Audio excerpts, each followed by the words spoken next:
Hello, Mike Doe at Melco, part of the applications team, and want to go over troubleshooting thread breaks with you. It's going to be a very complex or very easy thing to do. And what I mean by that is it could be multiple different things. So let's just get into it. What I like to do is as I start to get into having a couple thread breaks, more than usual thread breaks, trying to troubleshoot it, I usually try to start at the top and work my way down. It just gives me a kind of a starting and an ending, kind of like reading a book or driving. You always have a beginning and an end. So what I like to do is I like to look at the cone of thread, take and pull a little bit of the thread off, make sure that it's not bound underneath the cone, make sure that there's not some kind of snag or knot that's holding it from releasing from the cone itself. And then I'll follow that down. So we'll stick with color number 3 here. Now let me move it over.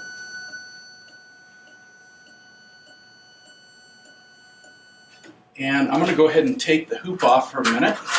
And so what we'll do, the next point is I'll go ahead and take and kind of just pull some thread through.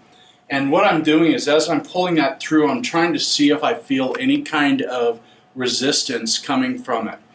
As I'm doing that, I'm also watching the path of the thread. I'm making sure that it's going through the proper places as need be. A lot of times you'll find that you had a thread break, you rethreaded it, you missed one of the holes, or you forgot to put it back through the take-up lever. That's a majority of the time that's what's happening. So make sure that your path is right. And then as you come down, if that all feels good, the next thing that I would check, make sure you put your pinch roller back down, make sure the thread is under there. The next thing that I would check is I would go in and you can feel the tip of the needle. If you're not sure how long the needle has been on there and you continue to get thread breaks, you may want to just replace that needle.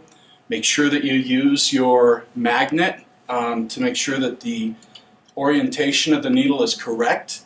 If the needle is fairly new, you may just try to check the orientation before you replace it.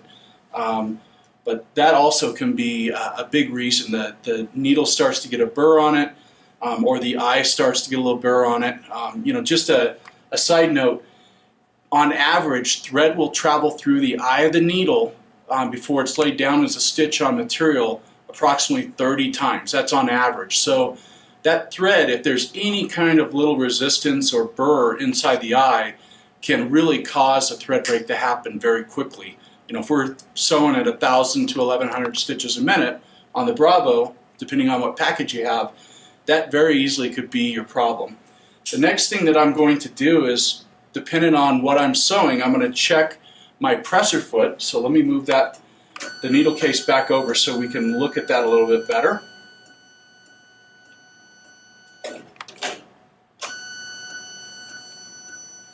And so just make sure that, like that was one click up. If I was sewing something really thin like this backing, I may want it all the way down. Once again, if that material is flagging, that could very easily be causing your thread breaks. The next thing that I would do is I would check my bobbin and my bobbin case, making sure that I don't have a lot of buildup underneath this tongue. May not be the proper name of it, but that's what I call it. And just making sure that the bobbin is in correctly and it's not in backwards, and refer to your operator's manual. I would refer you to your operator's manual to check that, and then also check your tension. Now, a lot of times in the past we've done the yo-yo check. If you're really into making sure that everything is right, Melco has started carrying the bobbin tension gauge. And so with that allows us to take and put this on, and we'll do this in another video of how to use this, but the bobbin tension gauge may be a really good way to get this more accurate than the yo-yo, because I may hit my wrist a little bit harder than you do, or you may be the opposite. This is just a more accurate tool to use. So check that out at Melco. And once you're sure that that's okay, if you're continuing to have problems, my next suggestion would be take a look at your hoop. Make sure that the material is not loose inside the hoop. If it's loose inside the hoop, you're going to get flagging, and flagging can cause a lot of issues to happen. So make sure that the material in your hoop is nice and tight. You don't have to over tighten it or stretch the material. Just make sure that, you know, it's almost like a drum. You can get just a little bit of a tone from it when you tap it. And then if it continues to happen, the next step that I would do is I would go back to a design that you've sewn in the past without any issues.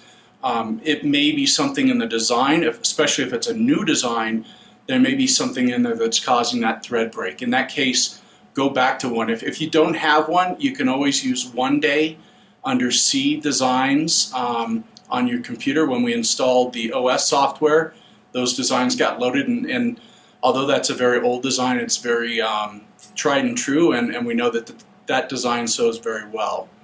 From there, if you continue to have problems, my next suggestion would be is to go to melco-service.com, click on the FAQ, and type in thread breaks under the troubleshooting. And that'll take you to a document that'll walk you through steps.